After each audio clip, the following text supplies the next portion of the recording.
takut waktu itu ada ular nyendra ini gimana. Indra langsung udah tuh usir aja usir, lemparkan sama Indra pakai batu. Itu diem ular itu mah nggak mau pergi. Kita kumpul, saya semuanya suruh diem, saya bacain lagi itu kan ya kayak yang tadinya angin datang lagi tuh besar banget, tapi yang ini suaranya beda mah, nggak kayak yang pertama. Yang kedua itu cuman resek gitu aja. Apa permintaannya? Ya sama, saya minta uang Berapa? 400. Ya sama, uangnya bervariasi bang, ada yang 5 ribuan, malah ada yang 10, 100, 20 ribu. Ya sama, baru-baru semua. Saya juga nggak percaya dulunya itu, tapi beneran emang jatuh sendiri uang itu. Maksudnya ada suara kersek apa buk itu, ada suara kayak gitu. Terus si Indra itu kan, Indra kan masih ponakan saya kan, kecil, dia yang ngecek terus itu uangnya itu ada. Seorang penari barongan dari Alas Roban menemukan batu akik dan taring bertuah ketika sedang kesurupan saat menarikan tarian barongan. Tak disangka, benda tersebut bisa mengabulkan banyak keinginan. Namun ternyata, benda bertuah itu memberikan dampak buruk yang sangat meresahkan karena selalu membuat kesurupan Mas Riki. Assalamualaikum warahmatullahi wabarakatuh. Waalaikumsalam warahmatullahi wabarakatuh. Selamat malam sobat Malam Mencekam, apa kabar? Mudah-mudahan sobat semua dalam keadaan sehat walafiat ya. Amin. Malam hari ini tim Malam Mencekam kembali hadir, dan yang ini spesial kembali. Kita berada di wilayah Alas Roban ya. Iya. Jadi tim berangkat ke Alas Roban. Malam ini kita take di sebuah hutan kecil, tepatnya di wilayah Banyu Putih. Nah, di sini adalah area pekuburannya di belakangnya. Pekuburan Banyu Putih yang kata warga di sini, kuburan ini sedikit unik gitu. Jadi ketika ada yang baru meninggal, padahal sudah dikuburkan dalam ya, kurang lebih 2 meter, tapi masih tercium hingga keluar, kata warga di sini. Itu kira-kira kisah yang ada di wilayah Banyu Putih ini. Nah, sobat Malam Mencekam, di depan kita ada namanya Mas Riki. Iya. Nah, Mas Riki adalah warga dari Alas Roban. Akan berkisah tentang kisah yang belum pernah ada nih. Ini dia menemukan sebuah kotak peti dan isinya itu luar biasa. Sebuah batu tapi khasiatnya luar biasa lah. Nanti kita dengarkan bersama. Mas Riki, apa kabar? Baik, alhamdulillah bang. Sehat-sehat ya? Alhamdulillah sehat. Boleh tahu nih aktivitas apa sehari-harinya? Ya seperti biasa bang. Apa tuh? Ya ngomong anak. Ngomong anak? Iya. Maksudnya pekerjaannya? Kerjaan merantau soalnya bang. Oh, jadi nggak kerja di Alas Roban? Enggak. Di mana? Di Kalimantan bang. Kalimantan. Jauh juga ya? Iya. Kalau dulu ya di kampung, di pabrik-pabrik itu dulu. Sekarang sedang cuti? Ya cuti nih, baru pulang kemarin kok bang. Luar biasa ya. Di Kalimantan mana kemarin? Kalimantan Timur. Kalimantan Timur. Mas Riki, ini kisahnya tahun 2015 ya. Iya. Waktu itu Mas Riki bergabung di namanya Barongan. Iya. Itu Barongan itu apa sih? Barongan itu ya kesenian tradisional itu lah. Jawa Tengah ya? Iya. Itu ya sebenarnya sih tari-tariannya itu yang diutamain tuh bang. Kalau masalah kesurupan apa itu sebenarnya ya bumbu lah. Tuh. Mas Riki, ini kan kita di dekat pekuburan nih. Di daerahnya juga mencekam menurut saya sih. Iya. Merasakan apa di sini? Apa ya? Ya Auranya seperti apa? kalau auranya sih yang saya rasain sih ya kayak positif ya di sini. Adem-adem Soalnya aja. adem ya. Biasanya kalau aura negatif tuh ya walaupun angin dingin tapi badan tuh panas. Biasanya kayak yang saya Keringetan rasain gitu. lah. Karena pernah ngalamin saya kan. Padahal di sini, daerah ya. ini cukup angker ya. Ya cukup. Katanya di sana juga ada makam petilasan. Ya Saya kurang tahu tadi namanya. saya juga kurang tahu. Tapi ya alhamdulillah lah. Baik, sobat Malam Mencekam, mudah-mudahan sobat semua selalu dilimpahkan rezeki oleh Allah Subhanahu wa taala. Kita dengarkan bersama kisah dari Mas Riki. Malam mencekam, semakin malam semakin mencekam. Mas Riki.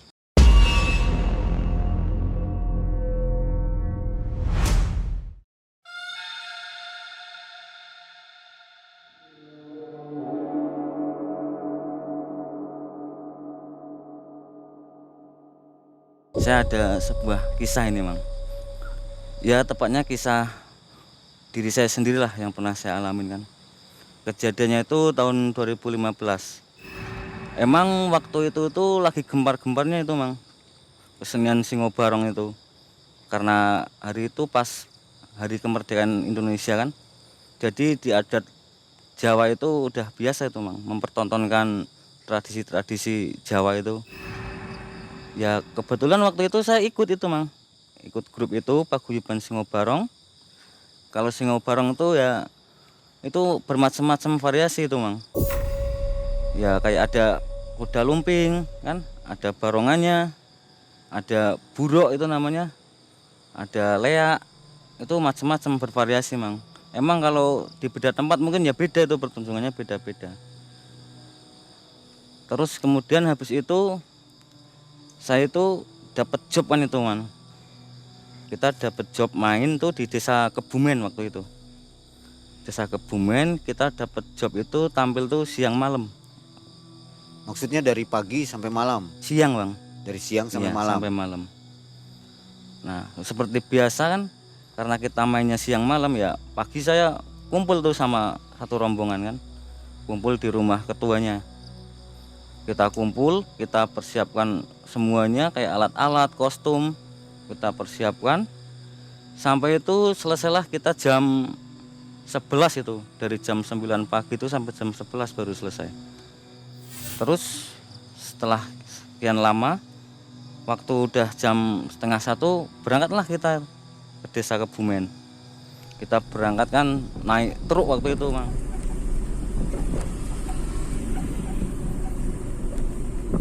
Ya ramai, kita seneng-seneng sambil teriak-teriak di perjalanan. Sampai di sana tuh wah, penontonnya udah banyak banget itu. Yang jualan udah di mana-mana, sampai ya semangat tuh semakin menggebu-gebu lah saya buat tampil itu. Nah, pas belum tampil kan biasa itu persiapan dulu. Kayak make up apa kan? Kayak udah lumpingnya apa ditata dulu semuanya. Habis itu selesai, barulah itu, Mang, si pawang itu ngadain ritual. Ya kayak bakar dupa, bakar kemenyan, sesajilah bunga. Itu kan supaya ya nggak terjadi apa-apa gitu loh, Mang. Supaya acara itu berjalan lancar dan nggak terjadi hal-hal yang tidak diinginkan gitu. Setelah ritual selesai, baru itu kita mulai. Nah, kebetulan waktu itu saya tuh main pertama tuh, saya kan bagian main Singo Barongnya kan. Saya itu yang main sama Berapa teman orang saya. sekali tampil? Sekali tampil tuh 8 orang. Kita main 8 orang, kita atraksi kan, nunjukin tari-tarian barongan itu seperti apa. Habis itu nggak berselang lama, 30 menit kalau nggak 45 menit, baru si pawang itu keluar. Keluar, bawa cambuk kan. Udah tuh setelah cambuk dibunyikan, pada kesurupan semua itu. Ya biasa kita joget-joget, ada yang makan beling, ada yang makan bunga. Itu udah biasa. Nggak sadar itu ya? Iya, nggak sadar tuh.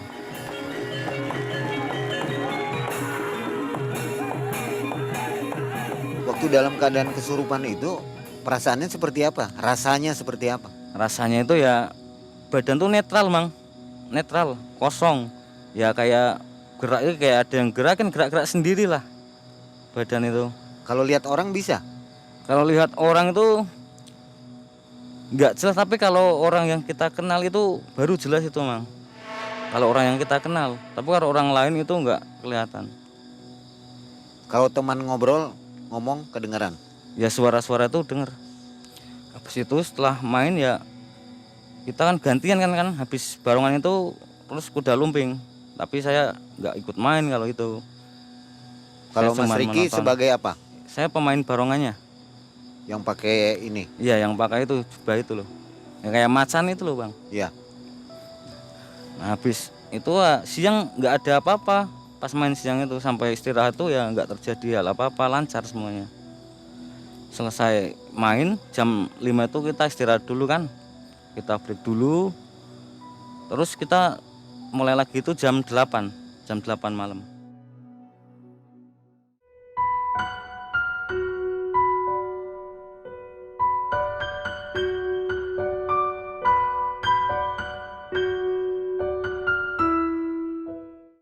Nah pas 8 malam itu saya main pertama lagi tuh, barongan dulu lagi. Nah saya main, saya biasa kayak siang kan, atraksi dulu, habis itu kesurupan. Nah pas posisi kesurupan itu saya nggak sengaja itu nengok ke sebelah kiri Mang. Dalam posisi keadaan setengah sadar tuh kan, saya nengok ke sebelah kiri. Itu di situ tuh ada pohon nangka tuh besar banget Mang. Saya lihat ke situ kan, kok kayak ada orang gitu loh Mang di sebelah pohon nangka itu, pakainya hitam-hitam itu.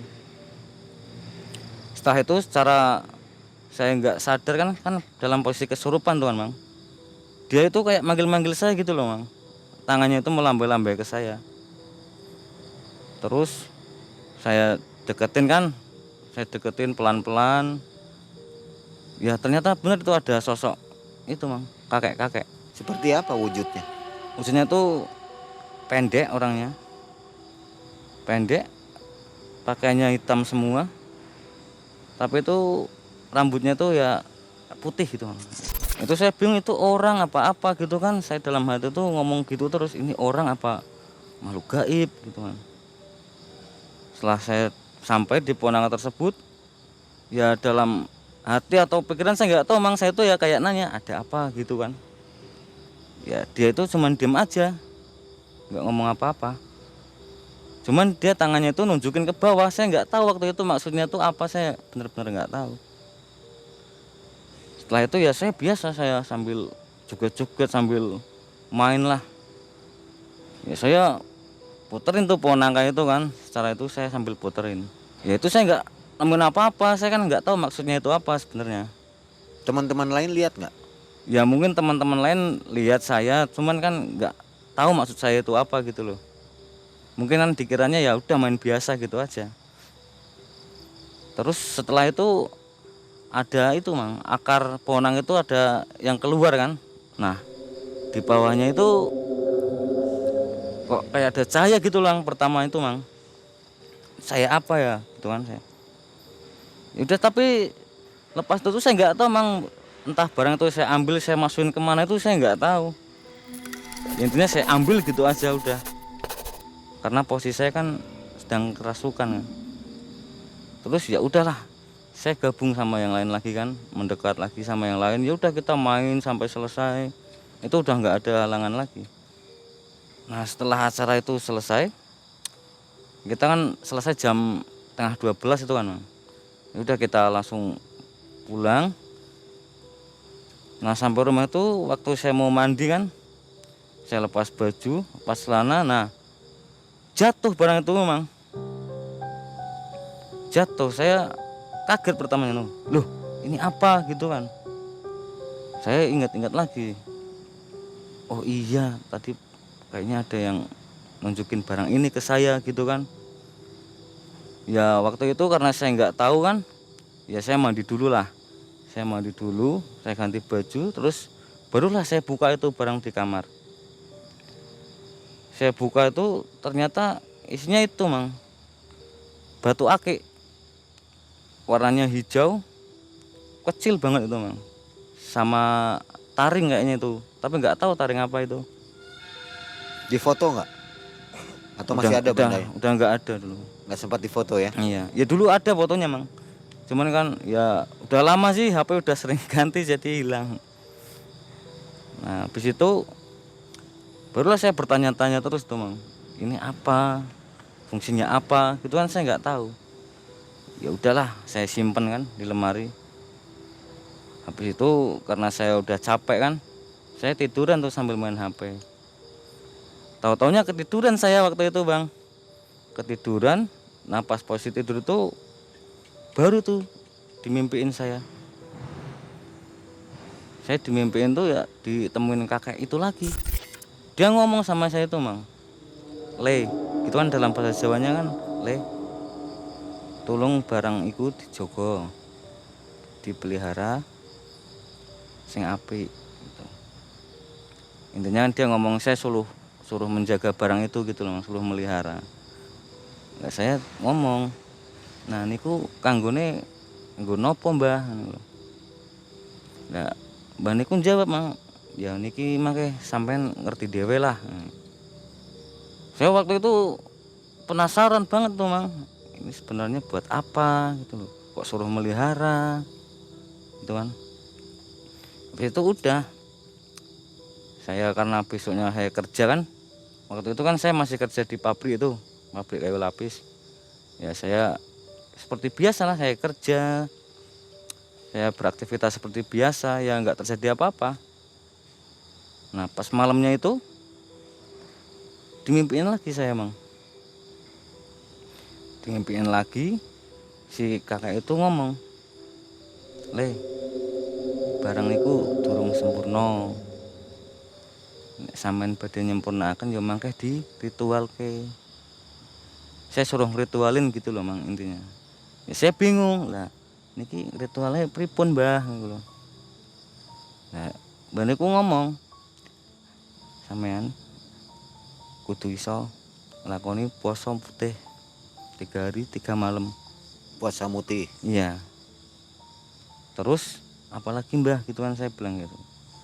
Dia ngomong, sambil kamu harus nyiapin bunga 7 rupa, terus apa namanya itu minyak misik, sama apa tuh ya, dupa kerucut itu loh, Bang. Ada kan? Iya. Dupa yang kerucut sama, nah ini barang ini, Bang, yang menurut saya itu nggak ada lah. Dia minta itu, Bang, kangkung wulung. Kangkung wulung seperti Iya. apa itu? Ya kangkung wulung itu ya kangkung biasa itu loh, Mang, sayuran kangkung itu, tapi warnanya itu ya ungu semua.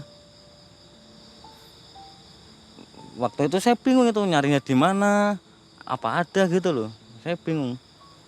Nah, akhirnya saya tanya tuh sama orang-orang, tahu kangkung wulung nggak ada yang tahu.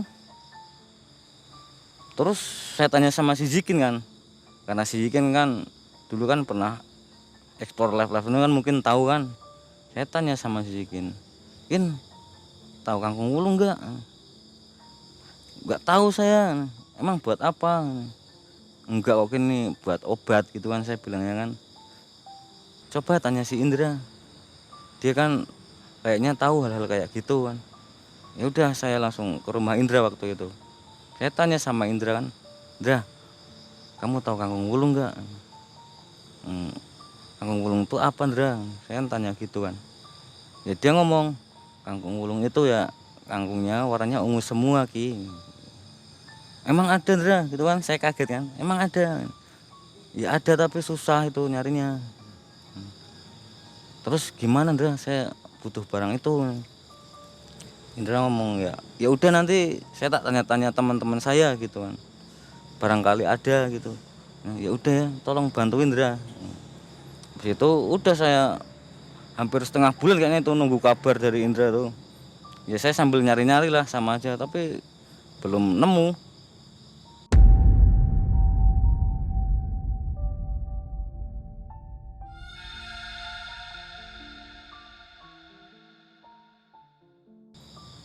Nah mendekati 2 bulan itu baru tuh si Indra ngabarin, dia chatting aku lagi kan, Ki, iya kenapa, Indra? Ini di desa ini ada tuh kebun kangkung, Ki, coba cari ke sana. Di mana, Indra? Di Pemalang gitu kan. Ya mohon maaf saya nggak bisa nyebutin nama desanya ya. Jauh juga di Pemalang ya? Iya, di Pemalang. Terus besoknya langsung itu saya ke Pemalang itu, saya minta temenin si Indra ke Pemalang.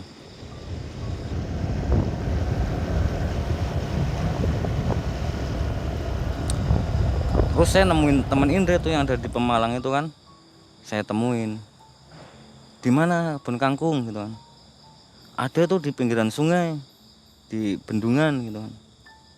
Ya udah saya langsung aja tuh menuju ke bendungan itu. Saya lihat kok hijau semua gitu kan, mana nggak ada yang ungu, ini hijau semua loh. Terus akhirnya saya buka baju semua, nyemplung saya sama si Indra, saya suruh bantuin sama temannya itu. Kita bertiga nyemplung, kita cari muter-muter tuh belum nemu itu waktu itu Bang. Sampai capek banget saya. Sampai sore itu kita belum dapat hasil, ya saya istirahat dulu lah sebentar, istirahat, minum, merokok kan. Terus kita mulai lagi tuh jam 5 sore ya. Nyemplung lagi, kita nyari lagi. Nah waktu itu nggak sengaja kan ada batu kan, jejeran 2 kayak gini kan Bang, batu. Nah ada tuh kangkungnya yang menjalar ke tengah-tengah batu itu. Lah saya lihat tuh, kok ada Bang, kok ada, tapi cuma 1 tangkai itu. Satu-satunya Iya, cuma 1 tangkai. ungu itu ya? Iya, Daunnya ungu. iya, kecil segini ini Bang ukurannya, kecil. Terus tapi itu yang anehnya tuh kok ada ularnya gitu loh Bang, kayak ada yang jagain gitu loh.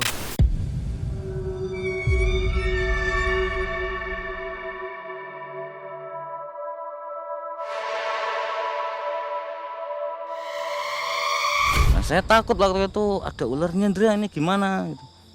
Si Indra langsung, udah itu usir aja, usir. Dilemparkan sama Indra pakai batu. Itu diem ular itu Bang, nggak mau pergi.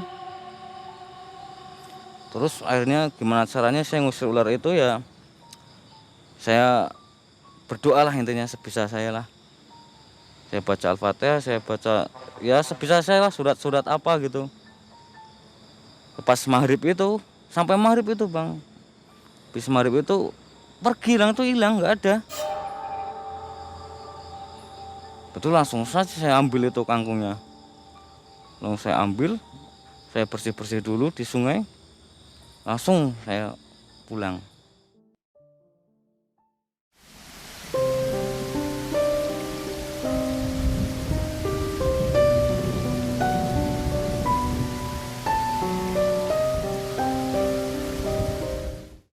Sampai rumah jam berapa itu, saya jam 9 malam saya sampai rumah. Saya langsung aja itu, saya ritualin tuh. Saya kumpulin kan di dalam kotak itu, sama bunganya, apa dupanya, minyaknya itu saya jadiin satu di kotak itu. Ya saya simpen. Terus besoknya baru saya itu Mang lakuin puasa mutih itu. Puasa saya 3 hari 3 malam. Tapi ya puasa mutih itu enggak enggak kita makan nasi putih sampai gitu-gitu, enggak ya, makan paling 1 sendok 2 sendok. Minumnya paling ya cuman 1 gelas kecil lah. Sampai 3 hari 3 malam tuh kayak gitu terus. Habis itu saya ritualin lagi tuh Mang. Saya kan kamar saya kan ada 3 di rumah tuh kan. Yang 1 kamar saya, adik saya, yang 1 kosong. Nah di kamar kosong itu saya ritualin Mang waktu itu. Itu di kotaknya itu ada kertas dulu Bang, tapi itu tulisannya tuh Jawa gitu loh, aksara Jawa. Bisa bacanya? Ya saya itu sempat hafalin Bang, saya cari tahu artinya kan. Ya saya hafalin terus tuh sampai hafal. Itu saya ritualin di kamar tuh, saya sambil baca itu terus kan, berulang-ulang. Nggak tahu-taunya malah angin itu tiba-tiba kenceng banget tuh Bang, angin tuh Bang. Saya ya sedikit takut kan, badan merinding semua, udah itu sampai berat badan tuh saya, merinding semua. Tak-taunya tuh ada sosok itu yang muncul di depan saya. Itu sosoknya itu tinggi, besar, matanya merah, tapi ada tanduknya di sini nih. Saya takut waktu itu Bang. Karena saya punya tekad kan, pengen tahu kan, ya saya berani-beraniin lah, sampai saya keringetnya itu udah keluar semua. Selama berapa jam ya, hampir 1 jam aku itu Bang. Kok tiba-tiba itu sosok itu kayak masuk ke badan saya gitu loh bang.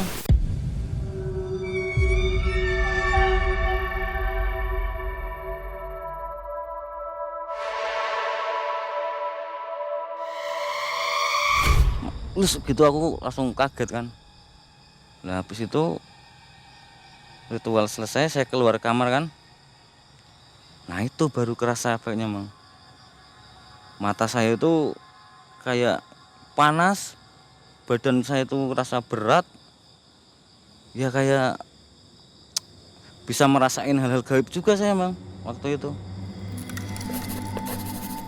Itu saya juga mikir itu, ini kenapa badan saya kok jadi kayak gini kan. Nah habis itu setelah beberapa hari udah nggak ada gangguan apa-apa lagi kan. Itu saya dimimpiin lagi bang sama kakek itu, nemuin saya lagi kakek itu.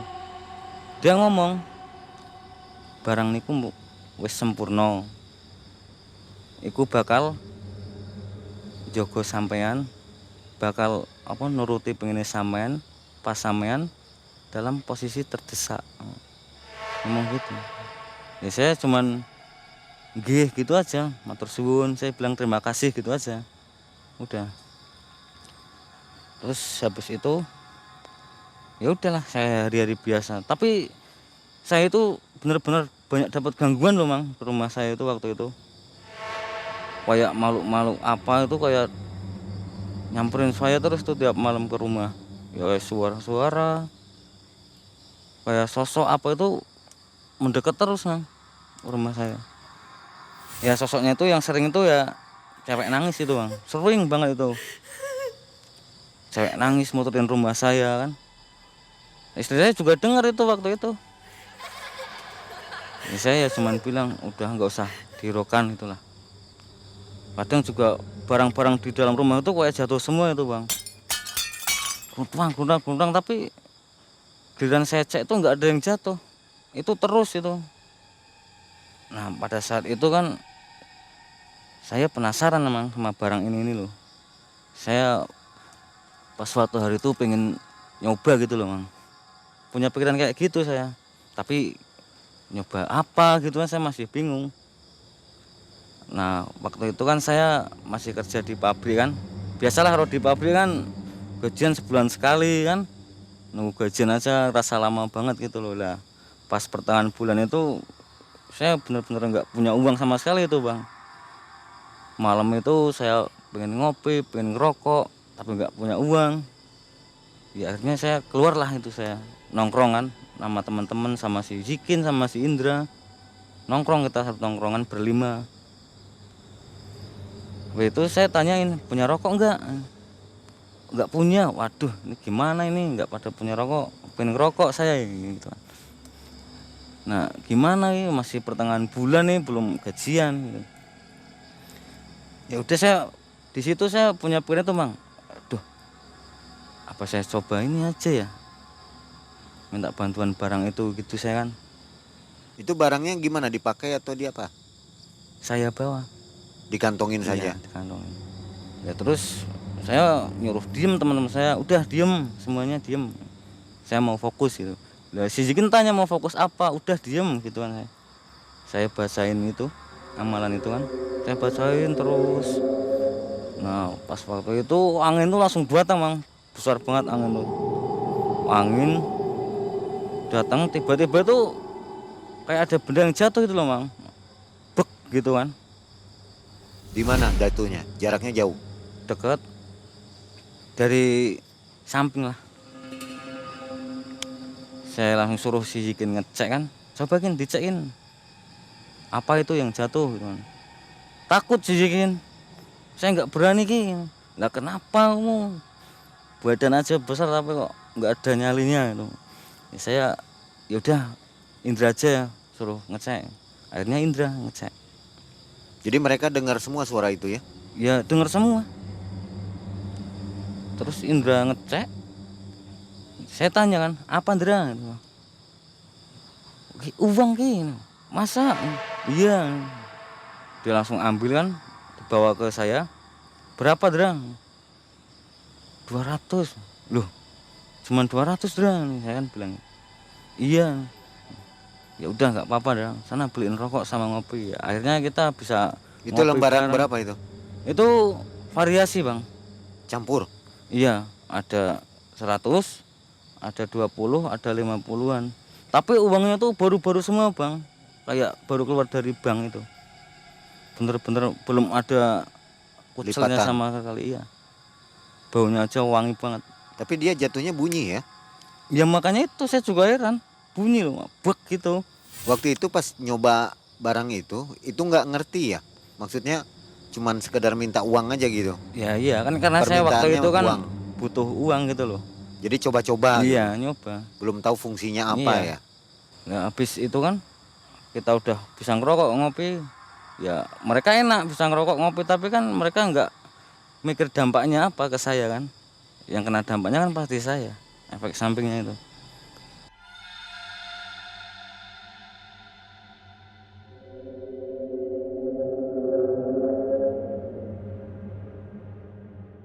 Hampir tiap hari itu loh bang, habis kejadian itu saya tuh ngalamin kesurupan hampir tiap hari. Lagi nongkrong ya tiba-tiba geletak kesurupan, lagi jalan tiba-tiba ya kesurupan, kadang nangis ya kadang ngamuk gitu loh bang. Tiba-tiba ya. Iya, saat tiba-tiba terus itu bang, hampir tiap hari saya. Cara berhentinya gimana? Ya orang pintar dulu lah yang nyembuhin, sampai manggil orang pintar. Kan belakang rumah saya itu kan ada orang yang agak ngerti ya kayak gitu, bisa nyembuhin. Maksudnya setelah kesurupan itu kan Iya. berapa lama?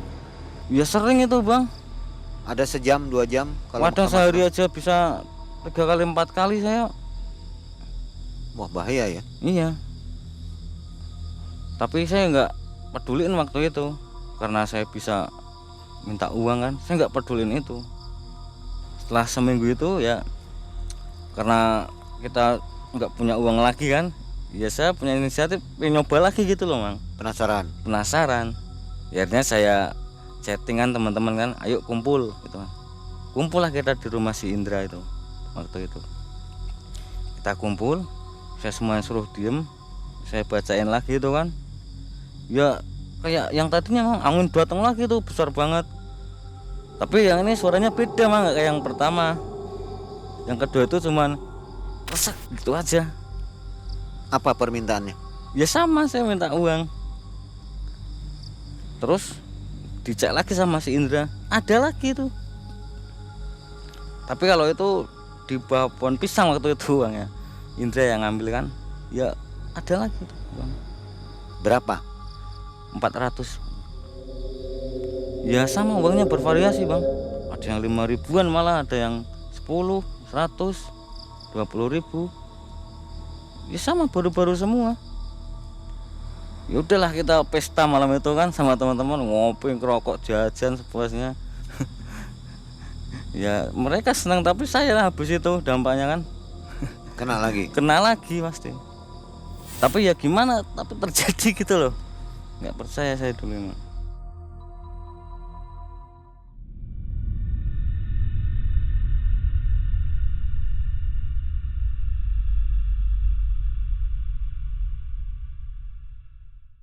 Istri mengalami keganjilan nggak? Ya sering bang itu, sering Apa bang. itu? Ya itu yang sering itu orang nangis, sama barang-barang itu, sama ya kadang manggil-manggil lah. Terus-terusan ya? Iya itu sering banget itu mang. Saya lama-lama juga ya, setelah istri ngeluh terus kan ke saya, ya saya kan tahu kan karena ulah saya gitu loh.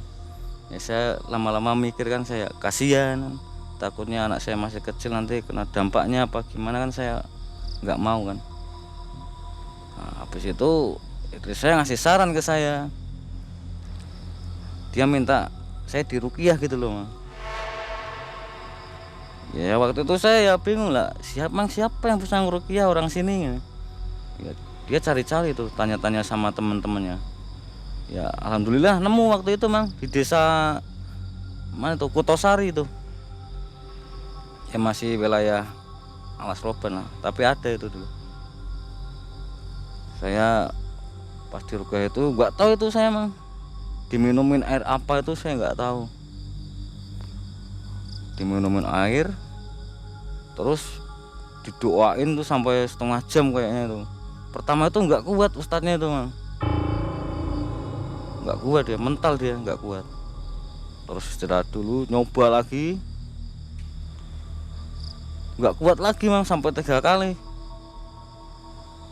Yang ketiganya itu baru saya dikasih minum apa lagi tuh nggak tahu, pokoknya rasanya itu waduh pahit kayak apa ya, kayak daun kelor kayaknya Mang. Pahit ya. Iya.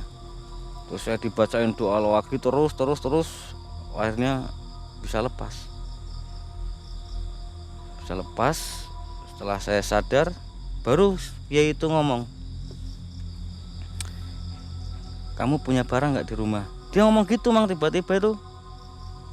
Ya, saya ngomong ada, bawa ke sini. Ya udah, waktu itu istri saya suruh ngambil kan ke rumah. Terus diambil, saya bawa ke situ, dibakarlah sama dia. Dia ngomong tuh, ini barang ini berbahaya ini aliran ilmu hitam, berbahaya. Ini dampaknya bisa ke keluarga kamu, ke anak istri kamu. Terus ya habis diruqyah itu badan rasa enteng dah. Udah kayak nggak kayak yang dulu kesurupan apa itu udah sembuh semua. Satu kali ruqyah aja. Sampai 3 kali saya diruqyah. Yang pertama tuh nggak kuat, kedua nggak kuat, baru ketiga kalinya. Di orang yang sama. Iya. Habis itu ya saya berhenti main singo barongan karena saya takut kejadian lagi kan, namanya juga pernah kejadian trauma kan Bang. Ya, akhirnya saya berhenti itu. Saya jadi orang biasa ya, alhamdulillah lah. Nggak ada gangguan lagi sekarang? Nggak ada gangguan lagi sampai sekarang. Pernah nggak kepikiran untuk mencoba barang itu, minta uang yang besar? Pernah nggak kepikiran? Nggak pernah ya Bang, nggak pernah ya beneran kayak gitu. Mungkin kalau dicoba bisa berhasil ya? Ya mungkin berhasil, tapi ya itu Mang, embel-embelnya itu mungkin terlalu berat. Pasti ada tumbal tuh pastilah. Kalau mereka Indra dan Jikin nggak kena pengaruhnya? Nggak kena efeknya? Nggak kena. Ya percaya nggak percaya sih ya, emang kayak gitu kenyataannya dulu Mang. Ya mungkin ya wallahu alam ya Mang ya, kan semua kan pada diri kita sendiri ya. Ya tapi kan dulu ya ada Mang ya, saksi lah intinya yang menyaksikan kisah hidup saya kan. Boleh saya panggil saksinya Mang? Oh ada ya? Ada Mang. Dibawa ke sini? Iya. Boleh. Boleh. Yuk Mas Jikin, bisa masuk Mas Jikin. Wah ini saksi Ya, hidupnya ya? ini kan rumahnya kan dekat sama saya Mang, masih kakak adik lah intinya. Jadi betul ya Mas Jikin ya? Iya dulu sih bener itu. Dulu bener sih itu ya. Kan pas itu saya juga ikut bareng ini pas nongkrong itu. Kan nggak ada yang punya uang itu, katanya tenang nanti bisa ngerokok, bisa apa ngopi kita gitu katanya. Jadi kecipratan ya? Iya. Nggak tahu dia tiba-tiba diam gitu kan, bareng temen-temen baca apa nggak tahu sih. Dikasih tahu punya barang itunya tahu? Nggak tahu. Wah rahasia.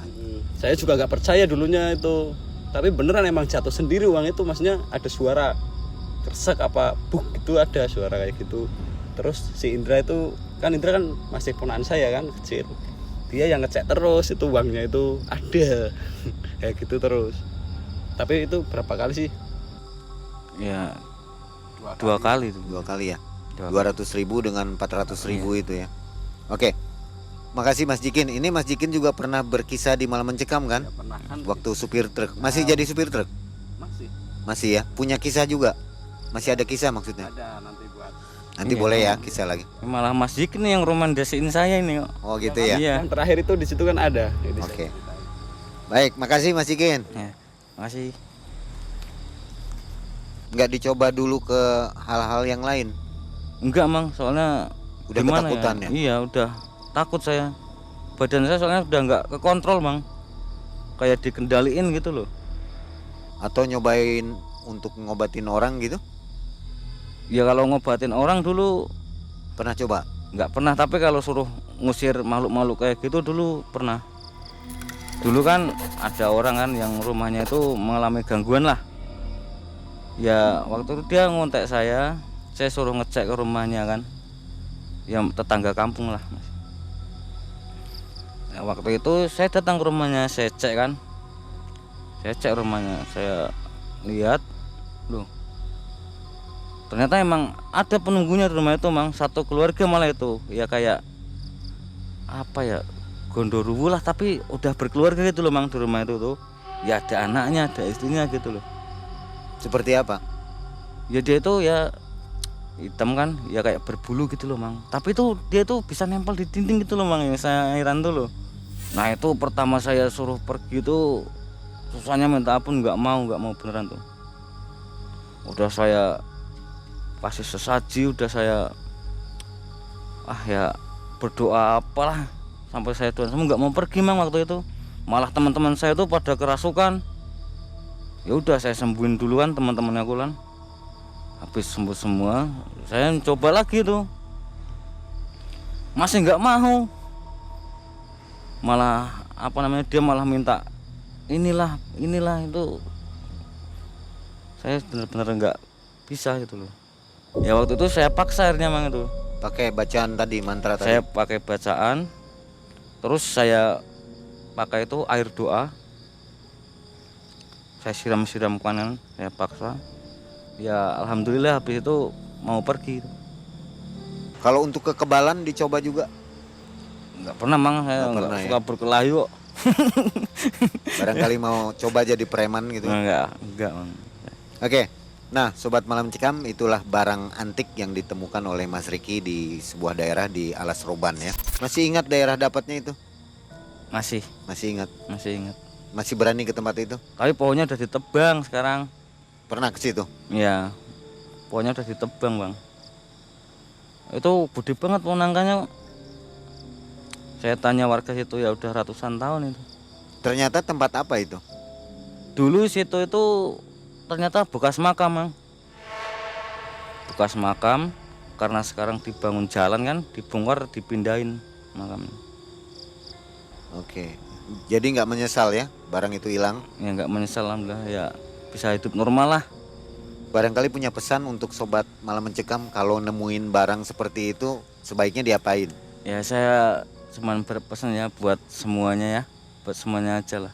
Ya jangan coba-cobalah memelihara barang-barang kayak gitulah. Karena ya nggak ada untungnya gitu loh Mang sebenarnya. Apalagi sudah ada mimpi-mimpi gitu ya. Lebih baik ya pengen punya uang banyak ya kerja lah, kerja sebisanya. Tapi kalau menemukan uang di jalan gimana? Ambil lah. Oh, ambil. Ambil lah, nemu kok. Oke. Baik, Mas Riki, terima kasih ya. Ini Ya, kisah yang sama-sama. menarik, mudah-mudahan menambah wawasan kita tentang dunia mistis dan dunia pergoiban yang ada di wilayah Alas Roban. Ya. Sobat Malam Mencekam, terima kasih atas perhatiannya. Kita akan jumpa lagi di video selanjutnya. Mas Riki, terima kasih. Ya sama-sama. Mang Ai dan tim undur diri. Assalamualaikum warahmatullahi wabarakatuh.